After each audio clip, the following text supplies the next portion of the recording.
నేను మీ అమల్రాజ్.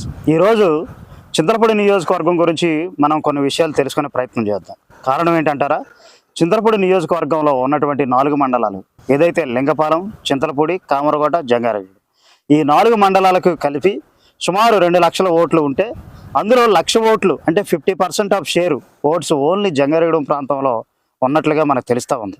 అయితే ఈ జంగారెడ్డి ప్రాంతం అనేది గ్రామ స్థాయి నుంచి పట్టణ స్థాయి నుంచి ఈరోజు మున్సిపల్ స్థాయికి రావడం గర్వకారణం. అయితే ఇక్కడ అభివృద్ధి చూస్తున్నట్లయితే ఖచ్చితంగా శూన్యమనే చెప్పాలి.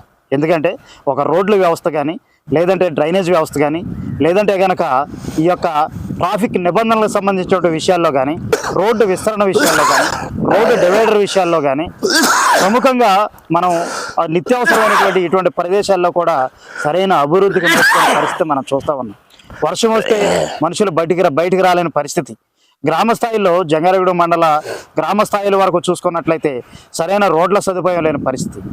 ఎందుకని ఈ విధంగా జరుగుతుంది అనే అంశాలు మనం ఈరోజు జంగారెడ్డిగూడెంలో ఒక ప్రముఖ వ్యక్తి ఉన్నారు, ఆయనతో మాట్లాడి తెలుసుకుందాం. ఎందుకంటే ఆయన ఇక్కడ స్థానికుడు, ఇక్కడే పుట్టి పెరిగినటువంటి వ్యక్తి, ఇక్కడ సమస్యలపై అవగాహన ఉన్నటువంటి వ్యక్తి, కాంగ్రెస్ పార్టీలో కొంతకాలంగా పనిచేసినటువంటి వ్యక్తి, అలాగే ఇప్పుడు ప్రస్తుతం జనసేన పార్టీలో కొనసాగుతున్నటువంటి నాయకుడు, లోకల్ లీడర్గా భావిస్తున్నటువంటి వ్యక్తితో మనం మాట్లాడదాం.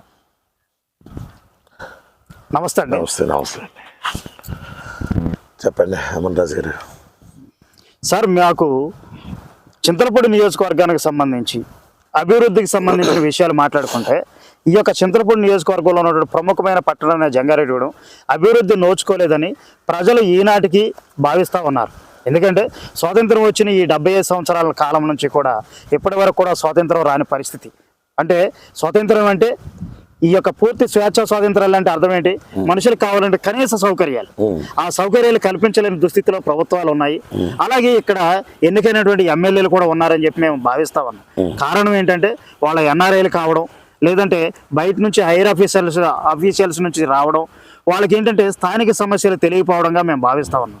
జంగారెడ్డిగూడెం ప్రాంతం నుంచి ఏ ఒక్కరైనా ఎమ్మెల్యేగా గెలుపొందాలని, అది కూడా మిడిల్ క్లాసు లోయర్ నుంచి వచ్చే వ్యక్తి, ఎందుకంటే ఇది ఎస్సీ సామాజిక నియోజకవర్గం కాబట్టి అటువంటి వ్యక్తి కనుక ఈ నియోజకవర్గానికి ఎమ్మెల్యేగా వచ్చినట్లయితే ప్రజల యొక్క సమస్యలు తెలుస్తాయి. ప్రజలు కూడా వచ్చి నేరుగా వాళ్ళ సమస్యల్ని డైరెక్ట్గా అన్నయ్యనో తమ్ముడేనో లేకపోతే వేరే ఒక వరుస భావంతో, అంటే ఒక బంధుత్వ భావంతో పిలిచి వాళ్ళ యొక్క సమస్యలు చెప్పుకునే పరిస్థితి ఉంటుంది. కానీ ఇంతకాలం చేసిన ఎమ్మెల్యేలు చూస్తున్నట్లయితే వాళ్ళ హైయర్ అఫీషియల్స్ కన్నా ఎక్కువగా వాళ్ళు ఉండటం వల్ల సామాన్య ప్రజలు వాళ్ళు రావడానికి భయపడుతూ గ్రామాల్లో ఒకళ్ళిద్దరు మాత్రమే నాయకత్వం వహించే వ్యక్తులు మాత్రం వాళ్ళు కలవడం, సామాన్య ప్రజలు కలవలేకపోవడం, ఇటువంటి దుస్థితులన్నీ కూడా మేము చూస్తూ ఉన్నాం. అయితే ఇప్పుడు ఇంకో విషయంలోకి వస్తే తెలుగుదేశం పార్టీలో ఉన్నటువంటి స్థానిక నాయకులను కూడా నేను కలవడం జరిగింది. అలాగే వైఎస్ఆర్సీపీ నాయకులను కూడా కలవడం జరిగింది, కాంగ్రెస్ నాయకులను కూడా కలవడం జరిగింది. వీళ్ళంతా కూడా ఏంటంటే వాళ్ళ యొక్క పార్టీలు కట్టుబడి కనీసం ప్రజా సమస్యలు, జంగారెడ్డి పట్టణ ప్రాంత సమస్యలు మాట్లాడడానికి కూడా ముందుకు రాని పరిస్థితి ఈరోజు నెలకొని ఉంది. కానీ మాకేంటంటే సంతోషకరమైన విషయం ఏంటంటే మీరు జనసేన పార్టీలో కొనసాగుతున్నప్పటికీ కూడా మేము అడగగానే మేము సమాధానం చెప్తా, నేను మాట్లాడతానని చెప్పి ముందుకు వచ్చారు. దానికి ప్రత్యేకంగా మీకు కృతజ్ఞతలు. అయితే ఈ కారణాలను బట్టి జంగారెడ్డి ప్రాంత అభివృద్ధి చెందాలి అంటే మీరు ఎలా భావిస్తారు? రాజకీయాలు ఏ కోణంలో ఉన్నాయి, ఎలా మారితే బాగుంటాయి అంటారు? ప్రస్తుత రాజకీయాలు కార్పొరేట్ రాజకీయాలుగా నడుస్తున్నట్టుగా మనం గమనిస్తూ ఉన్నాం. గతంలో అయితే సామాజిక రాజకీయాలు కానీ, సాంఘికపరమైన విషయాలు కానీ, వీటన్నిటిని బేరీజ్ వేసుకుని రాజకీయ నాయకులు పెద్దవాళ్ళు కలిసి టికెట్ నిర్ణయించడం జరిగేది. ఇప్పుడున్న పరిస్థితుల్లో ఏంటంటే ప్రతి పార్టీ కూడా గెలిపే ముఖ్యం. అంటే గెలవాలి. గెలవడం కోసం ఏం చేయాలి? డబ్బున్న నియోజకవర్గంలో లేని వ్యక్తులనైనా పెట్టి ఖచ్చితంగా గెలిపించాలి. ఎంత ఖర్చైనా పెట్టాలి. పార్టీ పరమైన విషయాలు పార్టీలు నిర్వహించలేని పరిస్థితులు ఉన్నా కానీ సొంత ఖర్చులతో వాళ్ళు ఎదరికి వెళ్ళడానికి ఎస్సీ నియోజకవర్గాల్లో కూడా వాళ్ళు ఖర్చు పెట్టుకుని వెళ్ళాల్సిన అవసరం వచ్చింది. కాబట్టి అటువంటి రాజకీయ నాయకులను మాత్రమే వీళ్ళు ఎమ్మెల్యే అభ్యర్థిగా ప్రకటిస్తారని నేను అనుకుంటున్నా. అయితే మరి లోకల్ కూడా ప్రజలు ఏం చేస్తున్నారండి? అసలు పార్టీలు నిర్ణయించడం ఏంటి? ప్రజలు నిర్ణయించే ఒక రోజు రావాలి. ఎట్టి పరిస్థితుల్లో మా నాయకుడు పలానా కావాలని ఎన్నుకోవాలి. పార్టీలు కాదు, ముఖ్యంగా నాయకుడిని సేవ చేసే నాయకుడిని ఎన్నుకోవాలని నా భావన. కానీ జరుగుతున్న విషయాలు ఏంటి? పైన ఎక్కడో టికెట్ నిర్ణయిస్తారు, లోకల్ ఉన్నవాళ్ళు అప్లికేషన్ పెడతారు, వీళ్ళు అప్లికేషన్ పెడతారు, కానీ ఈ అప్లికేషన్ చివరి దాకా కూడా వెళ్తాం. అంటే నేను అనుకుంటున్నా సుమే. అయితే వచ్చినోడు కార్పొరేటరు ఎంతకాలం చేస్తాడు? 5 సంవత్సరాలు చేస్తాడు. నెక్స్ట్ మళ్ళీ టికెట్ గెలిచినా ఉంటుందో లేదు తెలియదు, ఓడినా ఉంటుందో లేదు తెలియదు. ప్రస్తుతం అలా ఉన్నాయి.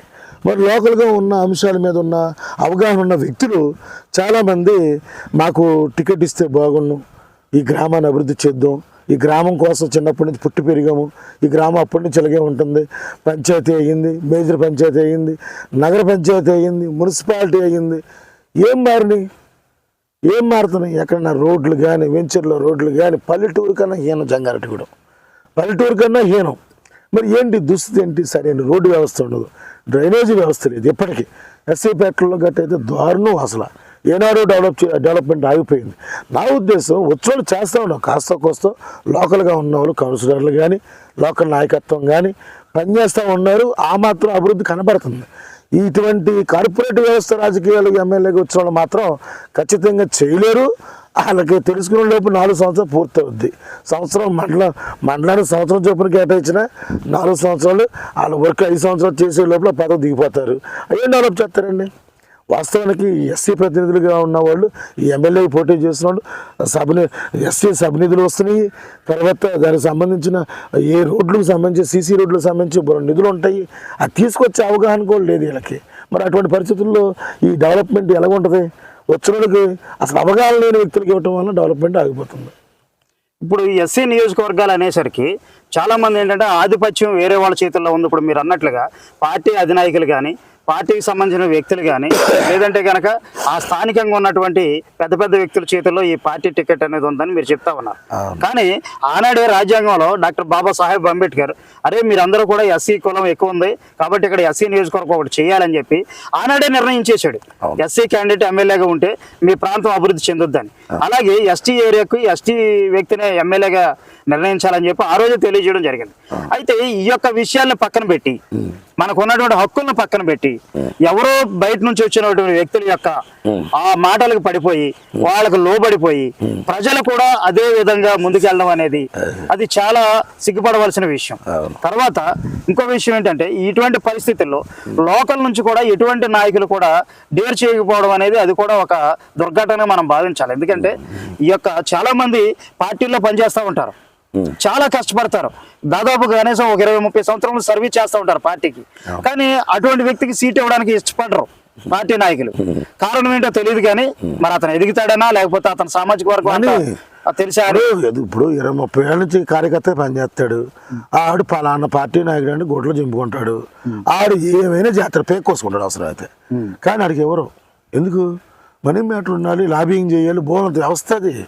అదంతా చేసి ఇప్పుడు చేయగలుగుతాడండి. వీడు మళ్ళీ పార్టీ రాగానే కాండ వేసుకుని బయలుదేరుతాడు. ఇప్పుడు మీరు మనీ అన్నారు, మనీ వరకు వచ్చేసరికి ఈరోజు మనం మొన్న జరిగినటువంటి తెలంగాణ ఎన్నికల్లో మనం చూసాం. బర్రెలక్క అనే ఒక యువతి, 25 సంవత్సరాల యువతి ఎంతో ధైర్యంగా ఆత్మస్థైర్యంతో ముందుకు వచ్చి ఇండిపెండెంట్గా పోటీ చేసింది. అంటే ఇక్కడ పనిచేసే నాయకులకి ఆ మాత్రం ఆత్మాభిమానం, గౌరవం లేవంటారా? ఉంటాయి. ప్రాక్టికల్గా మనం ఆలోచించినట్టయితే ఇప్పుడు ఆవిడ నిలబడింది, వేసింది, గెలవదుగా, గెలవదు. కొన్ని ఓట్లు వస్తాయి అంతవరకే. ఇప్పుడు రాజకీయ పార్టీలు గెలవనేవో కూడా. ఇప్పుడు ఇండిపెండెంట్ కేసేసి గెలిచేంత స్థాయి ఖచ్చితంగా ఉండదు. పార్టీ క్యాడర్ ఉంటుంది, ఒక విధానం ఉంటుంది, డబ్బు ఖర్చు పెట్టుకోవాలి, ఇవన్నీ ఉంటాయి. ప్రజలు కూడా ఏం చూస్తారంటే ఎలక్షన్కి ప్రభుత్వాలు ఏం తాయిలాలు ఇస్తున్నాయి, ప్రతిపక్షాలు ఏం ప్రకటిస్తున్నాయి, ఇవన్నీ చూసుకుంటారు. క్యాండిడేట్ని గమనించుకోరు. క్యాండిడేట్ ఏంటంటే వీడు మనల్ని పరిపాలిస్తాడు 5 సంవత్సరాలు అంటే ఎవరు ఒక సీఎం అయిన వ్యక్తి మనల్ని పరిపాలిస్తాడు అనుకుంటారు. కానీ మనం ఎవరి పరిపాలన ఉంటామంటే లోకల్ ఎమ్మెల్యే, లోకల్ క్యాడర్ విషయంలోనే మనం వాళ్ళ కింద మనం పరిపాలన కింద ఉంటాం అనే విషయం ప్రజలు గమనించుకోరు. గమనించుకోకుండా ఏం చేస్తారు, ఏదో సీఎం మీద ప్రకటించాడు కాబట్టి ఇదే చేద్దాం, వేసేద్దాం ఓటు అంతే. ఈ ఎమ్మెల్యే చేయగలడా చేయలేడా, ఇది మాకు వద్దే బాబు, ఇది ఎవడో మాకు తెలీదు, మాకు వద్దతను, మాకు కావలసిన వాళ్ళు ఇది ఇతను బాగా చేయగలడు అని ప్రజలు ఎన్నుకొని ఇచ్చిన పార్టీ నాయకుడు ఒక్కడు అసలు జరగదండి. ఇప్పుడున్న టెక్నాలజీ ప్రకారం చాలా మంది ప్రజలు కూడా ఈ యొక్క అవేర్నెస్ తో కూడినటువంటి మాటలు మాట్లాడుతూ ఉన్నారు. అలాగే నోటాకు కూడా ఓట్లు పడుతున్న విషయాలు మీరు గమనించారో లేదు? మార్పు వస్తుంది, మార్పు వస్తూ ఉంది. మరి ఇటువంటి మార్పు వచ్చే క్రమంలో కనీస ప్రయత్నం మీలాంటి నాయకులు ఇండిపెండెంట్ గా కనీసం ముందుకు వచ్చి ఎందుకని పోటీ చేయలేకపోతున్నారు? అదే చెప్తున్నాను కదా, ఇప్పుడు ఇండిపెండెంట్గా చేస్తాం, ఓడిపోతాం, లేకపోతే గెలుస్తాం పక్కన పెడితే ప్రజలు కోరుకోవాలి. ప్రజలు ఒక నాయకుడిని, మాకు ఇటువంటి వ్యక్తి అయితే పనిచేయగలడు, ఈ వ్యక్తి వలన మాకు లాభం చేకూరుతుంది, మా సమస్యలు తీరుతాయి అని ప్రజలు కోరుకోవాలి. ప్రజలు రమ్మన్నప్పుడు అది ఆలోచించడానికి ఇబ్బంది ఏముంది?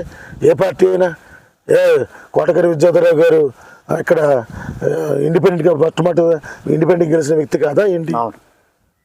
ఆయన అంతే కదా అప్పట్లో. అటువంటి మార్పు ఇప్పుడు వచ్చే అవకాశం కూడా ఉంది. ఎందుకంటే ఇప్పుడున్న జనరేషన్ చాలా ఫాస్ట్గా ఉన్నారు. ఎందుకంటే మంచి చెడు ఆలోచించే శక్తి ఈ రోజు ప్రతి ఒక్కరి చేతిలో మొబైల్ ఉండటం వల్ల వాళ్ళకి అవేర్నెస్ వచ్చి ఎవరు మన నాయకుడు, నిజమైన నాయకుడు ఎవరు, మనం వెళ్ళి కలవగలిగిన వ్యక్తి ఎవరు, కలవలేని వ్యక్తి ఎవరు, మనకి ఎవరు పని చేస్తున్నారు అనే అవగాహన ఉంది. కాబట్టి మీలాంటి వాళ్ళు మీ క్యాడర్లో ఉన్న వ్యక్తులు ఎందుకని ఇటువంటి ప్రయత్నం చేయట్లేదని నా భావన. మీరు అన్న పాయింట్ చాలా ముఖ్యంగా తీసుకోవడం అవుతుంది. ఎందుకంటే సుదీర్ఘంగా నేను రాజకీయాల్లో ఉండటం జరిగింది.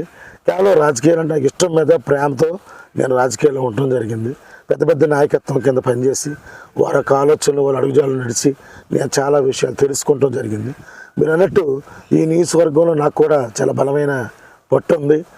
లింగపాలెం మండలం కానీ, చింతలపూడి మండలం కానీ, కామరకోట మండలం కానీ, నేను పుట్టి పెరిగిన జంగారెడ్డి మండలం మీద కూడా ఒక ప్రత్యేకమైన దృష్టి, ఆలోచన విధానం నాకు ఉంది. ఎందుకంటే నేను ఎక్కువ శాతం ఈ ఏరియాలో ప్రయాణం చేయటం, ఎలక్షన్లో చీఫ్ ఎలక్షన్ ఏజెంట్ కంటే పనిచేయటం, ఈ పోలింగ్ బూత్లు, వాటర్స్, అక్కడ ఉన్న సర్కిల్స్, అక్కడ ఉన్న ప్రజలు, వాళ్ళతో నేను మమేకమయ్యి చాలా విషయాల్లో ఈ నియోజకవర్గంలో పర్టికులర్గా చాలా ఎక్కువ కాలం నేను పనిచేయడం జరిగింది. కాబట్టి ఒక అవకాశం పార్టీ పరంగా అవకాశం వస్తే ఖచ్చితంగా నేను పనిచేస్తాను. లేని పక్షాన ప్రజలు కోరుకుంటే, ప్రజలు రమ్మంటే, ప్రజలు ఆలోచిస్తే నేను పోటీ చేయడానికి ఇబ్బంది ఏం లేదు. నాకు ఇబ్బంది, ప్రజలు సేవ చేయాలి. మనం పుట్టాం, పెరిగాం, ఇక్కడే పెరిగాం, ఏదో ఒకటి చేయాలి కదా జంగారెడ్డికి. పదవి రాకపోని ఈ మానవ చేయగలిగింది ఏదైనా ఉంటే ఖచ్చితంగా జంగారెడ్డి చేసి తీరుతాం అంతే. కొంతమంది తమ్ముళ్ళకి అవకాశాలు వచ్చినాయి, పనిచేస్తూ ఉన్నారు, బాగా పనిచేస్తున్నారు, కౌన్సిలర్లుగా పనిచేస్తున్నారు, చక్కగా పని చేసుకుంటూ వెళ్తున్నారు. మేము చూస్తూ ఉన్నా, వాళ్ళని చూసి ఆనందపడతా ఉన్నా. వాళ్ళకి వచ్చిన అవకాశాన్ని వాళ్ళు చక్కగా పనిచేస్తున్నారు కాబట్టి నేను ఆనందపడతా ఉన్నా. రేపు పొద్దున్న నాకు కూడా ఏదో పెద్ద అవకాశం వస్తే మాత్రానికి నేను ఖచ్చితంగా పోటీ చేయడం సిద్ధంగా ఉంటాను, ప్రజలు సేవ చేయడానికి సిద్ధంగా ఉంటాను. జంగారెడ్డిగూడెం ప్రాంతంలో మరీ ముఖ్యంగా మీకు పరిచయాలు ఎక్కువ, అట్లాగే మీకు కూడా కొంత వర్గం అంటే మిమ్మల్ని అన్నయ్య అని పిలుచుకునే చాలా మంది వ్యక్తులు కూడా ఇదే విషయాన్ని నేను అడగగా వ్యక్తపరిచారు. అన్నయ్య లాంటి వ్యక్తి ఒకవేళ వస్తే ఇండిపెండెంట్ పోటీ చేసినా సరే మేము మద్దతు అయితే ఖచ్చితంగా ఇస్తామని చెప్పి వాళ్ళు కూడా అనడం జరుగుతూ ఉంది. మీరు వస్తారా రారా అనేది మీ యొక్క అభిప్రాయం చెప్పండి. ఇంకా సమయం ఉంది, నేను అప్పుడే నిర్ణయాలు తీసుకోలేదు. ఇంకా ఆ విషయాల మీద అడుగుతూ ఉన్నారు, ఇలా చేయవలసింది ఇలా పార్టీ పరంగా అంటే నేనున్న జనసేన పార్టీ, తెలుగుదేశం పార్టీ రెండు కూడా ఒక పద్ధతిలో ప్రయాణం చేస్తూ ఉన్నాయి. అయితే ఏంటంటే ఇక్కడికి వచ్చేటప్పటికి ఆర్థిక పరిస్థితులు, రకరకాల విధానాలన్నీ ఉన్నాయి కాబట్టి మనం వాళ్ళతో పోటీపడి కార్పొరేట్ వ్యవస్థతో పోటీపడే శక్తి మా దగ్గర లేదు. మేము ఏంటంటే ప్రజాసేవ చేయడానికి, ఏ రూపంగానైనా పనిచేయడానికి, అది ఎమ్మెల్యే అవ్వాలనే ఉద్దేశం అయితే నాకు లేదు. కానీ ఖచ్చితంగా నాకు అనుకూలంగా ఉన్న వాతావరణంలో ఎవరు వచ్చి ఏది అడిగినా నా స్థాయిలో నేను పనిచేయడానికి నేను సహాయం చేయడానికి సిద్ధంగా ఉంటాను. కానీ నిజంగా కోరుకున్నట్టయితే భవిష్యత్తులో మరి అందరూ అడుగుతూ ఉన్నారు ఇండిపెండెంట్ కన్నా పోటీ చేయని. పార్టీ నడుస్తుంది, మరి ఆ కాలంలో రేపొద్దున నిర్ణయాలు ఎట్లా ఉంటాయి అనేది మరి కాలం నిర్ణయిస్తూ ఉంటుంది. థ్యాంక్ యూ అన్న, thank you very much. Thank you.